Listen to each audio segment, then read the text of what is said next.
Muy buenos días, voy a conversar con Rafael Narváez, él es defensor de los derechos humanos. Y aquí leo que dice Narváez que Navidad con hambre no es Navidad. ¿Tú tienes hambre? La Navidad con estómago vacío no es Navidad. Pues tu estómago está vacío. El estómago a veces pega porque el salario que perciben los venezolanos Ajá. no alcanza ni siquiera los elementos básicos de los artículos porque está en 523 la canasta básica y el salario mínimo son $40 en la administración pública y las pensiones son 160 bolívares y los maestros ganan menos de $7. Entonces, ¿cómo va a haber una Navidad con estómago vacío? Ese ruido estomacal que parece que el Estado no lo oye. No hubo aumento de salario, la inflación luce indetenible porque el dólar oficial compite con el dólar paralelo. Esto es una economía dolarizada. Claro. Resulta que la gente gana en bolívares. Entonces, es muy complicado que haya un niño Jesús en los hogares. Es muy complicado que haya una yaca porque incluso conversaba con los jubilados, que es un movimiento que creamos hace tiempo.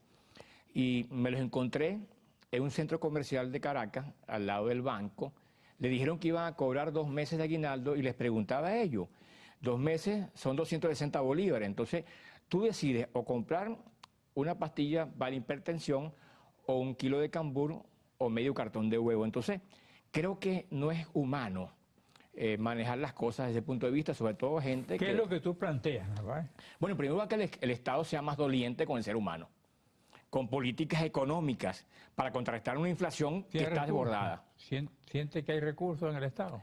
El Estado, bueno, el recurso a través de la trama de la corrupción que ha habido funcionarios del Estado, por ejemplo, el Tarela y Samí, ¿dónde está él? Son 30.000 millones de dólares. Y mucha gente más, pero aquí lo que estamos planteando, que el Estado tenga sensibilidad de que un maestro tiene los zapatos rullidos, valga el término coloquial, y rotos, que un maestro para poder ir a una escuela tiene que pagar un transporte, el transporte acaban de aumentarlo, que un maestro, que un docente, que un trabajador del sector salud no tiene cómo alcanzar artículos de primera básica. Y en segundo lugar, los servicios básicos. Aquí no se trata de ir contra nadie, no, es una realidad donde el servicio básico no funciona. Cuando se va la luz, ¿verdad? ¿Quién indemniza los electrodomésticos que se queman? Que afectan los hospitales, que afectan la sala de parto, que afectan los quirófanos. Entonces, no hay sensibilidad en ese en particular. Estamos imbuidos en una política, ¿verdad?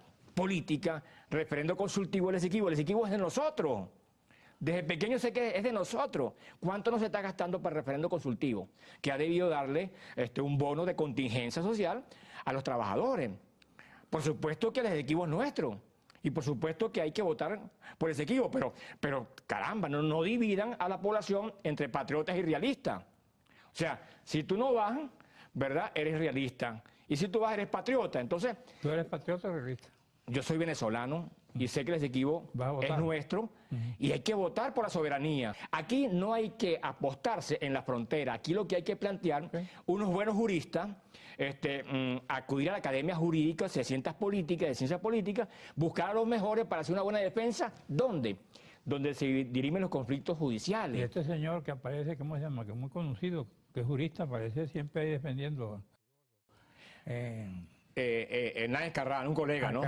Hay que hacerle un examen a Hernández Carrá porque él tuvo una posición hace años distinta a la que tiene ahora. Entonces algo está pasando con él en la parte jurídica. Porque cambiar, ¿por qué? Anteriormente le hizo un planteamiento muy radical al presidente fallecido, porque no estaban haciendo una buena defensa jurídica ante la Corte Internacional de Justicia. Ahora entonces... Pero ahora rectificó. Rectificó, bueno, pero hay un problema. No se puede rectificar. Hay un problema de formación académica y jurídica, porque el derecho tiene que ejercerse como un buen derecho. Y tú no puedes hacer cizagueo jurídico con impregnación política, no. La Corte Internacional de Justicia es el único órgano donde tú dirimes conflictos. Que hay que buscar buenos abogados, buenos expertos. Hay que llamar a las universidades sin mezquindad política. Ese referendo no es vinculante. No es vinculante. Aquí dice Rafael Narváez, el gobierno guariqueño y Guardia Nacional temen combatir el cobro de vacunas. Entonces, bueno, eso es grave. ¿Qué te conta eso? Carlos, eso es grave. Yo siempre he hablado y te respeto mucho, y respeto mucho a ese canal y a todos los medios, porque yo hablo con pruebas, es mi formación. Yo he sostenido reuniones el año pasado con productores agropecuarios, y anteriormente existía un cobro de vacuna. ¿Qué significa eso? Bueno, que ¿Eso existe ahora? ¿Existe todavía la vacuna? Todavía. El año pasado vinieron a hablar conmigo porque les planteé un encuentro allá en Valle de la Pascua, en El Socorro, en Santa María y Pire, en la vía de Cabruta, ¿verdad? Por todo lo que tiene que ver el eje Orinoco. Y no quisieron por el temor a su familia. ¿Qué pasa allí, Carlos? En primer lugar, hay grupos irregulares armados que no deben estar armados porque aquí no hay cómo actuar sin porte de armas. Son armas largas, son granadas que la fabrica Cabin, la fabrica la Fuerza Armada. Entonces, cuando hay la época de la transhumancia que significa una práctica tradicional de los productores agropecuarios de trasladar rebaños de ganado para otro sitio, bueno, el año pasado cobraban $10.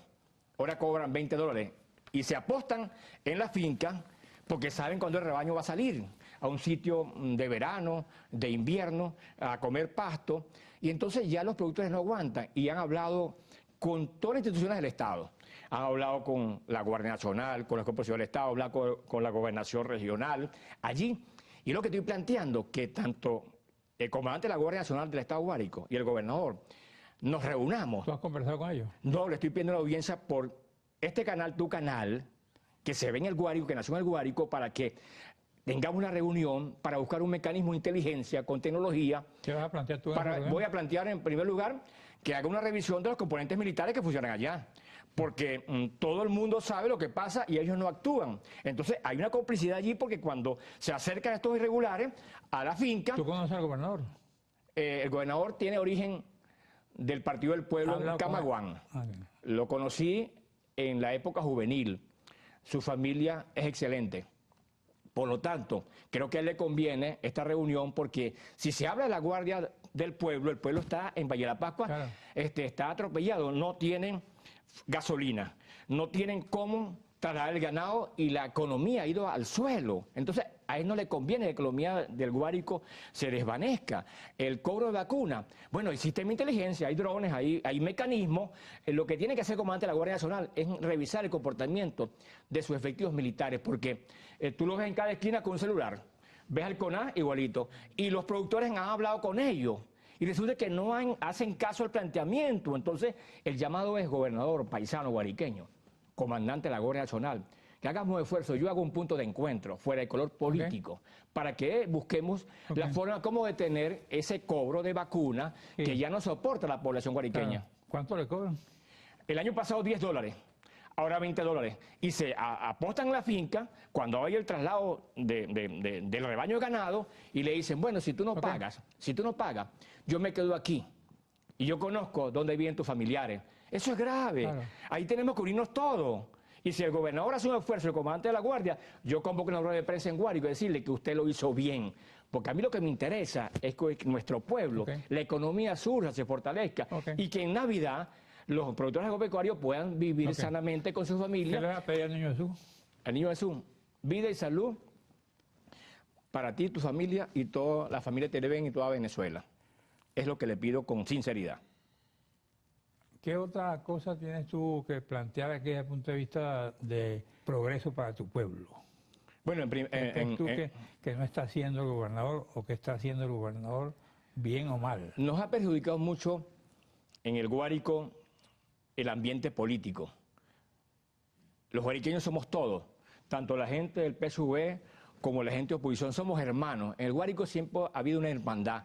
Y entonces resulta que tú no estás, si no estás con ellos, no comes, no vives, no. Yo creo que debe hacerse un esfuerzo, ¿me entiendes?, de todos los sectores y dedicarnos un poquito al Guárico. El Guárico antes era un primer productor de arroz en Calabozo, ¿me entiendes?, de sorgo, de maíz. Ahora es muy complicado allí y lo que estoy buscando no es descalificar a nadie, no. ¿Por qué no hay un encuentro en la guariqueñía que nos sentemos en una mesa para revisar el estado que está pasando allí? ¿En qué podemos colaborar? Los parlamentarios que están actualmente en la Asamblea también los invito a una reunión. ¿Tú no estás en el Parlamento ahorita? No estoy en el Parlamento, pero voy a regresar. ¿Sí? ¿Cuándo?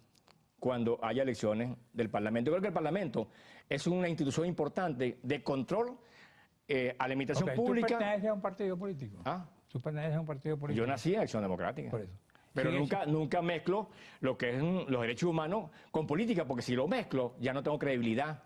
Yo me debo a lo que sufre la víctima y tú eres testigo que son 39 años del año 84, empezamos esta lucha, Taregú Lanzá, Vladimir Villegas, Enrique Ochoa Antí, Edgar Silva. Ese grupo que lo hacíamos de corazón, sin color político. ¿Y dónde está ese grupo ahorita? Bueno, me dejaron solo, pero yo sigo en esta pelea, sin recibir financiamiento de nadie, porque tú no puedes ser un empleado del dolor, tienes que dar la mano al prójimo. ¿Y en qué me dedico yo? El tema de la salud, cuando no hay quimioterapia, cuando no hay diálisis para los que sufren riñón, para lo que tiene que ver con los jubilados y pensionados que son ancianos. ¿Con qué recursos tú trabajas? Es que esto no necesita recursos. Ah. Porque a mí nadie me financia, yo ejerzo el derecho jurídicamente, porque estoy formado para eso, pero cuando me plantean, por ejemplo... ¿Tú eres penalista o mercantil? Penalista. Ah, ya.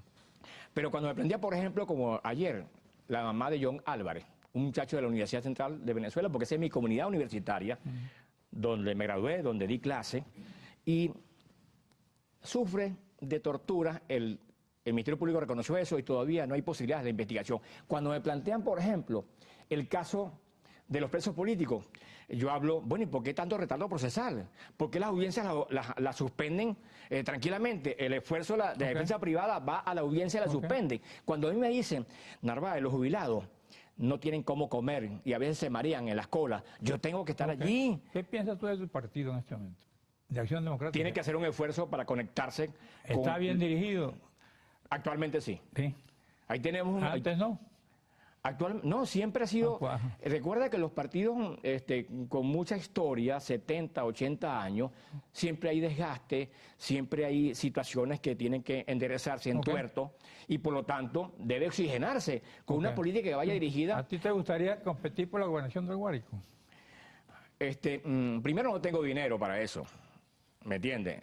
Segundo... Bueno, pues si tienes carisma... Primero, no tengo dinero para eso. En segundo lugar, ¿verdad?, creo que estoy muy bien en mi lucha en derechos humanos, creo que hago bien ese trabajo porque eso me permite hablar con el gobernador, hablar con los sectores de otros partidos políticos, asentarme allí como le buscamos ¿Con qué recursos te mueves?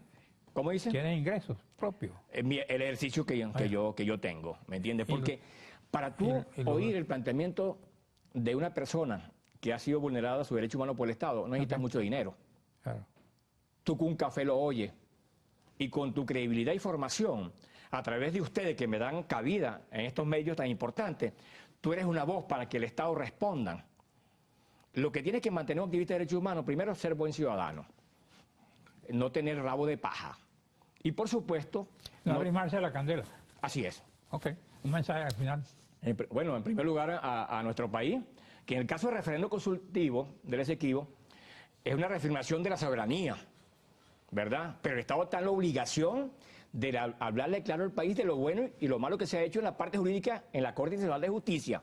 Tiene que hablar del país y no trasladar a la población en las fajas de la frontera porque aquí no hay conflicto. El conflicto se hace con expertos en la materia en ese tribunal importante para ver y defender nuestra soberanía. Gracias. Amigo, gracias por venir al programa. Un gran abrazo, Carlos. Gracias a usted, amigo televidente. Nos veremos aquí mañana a esta misma hora.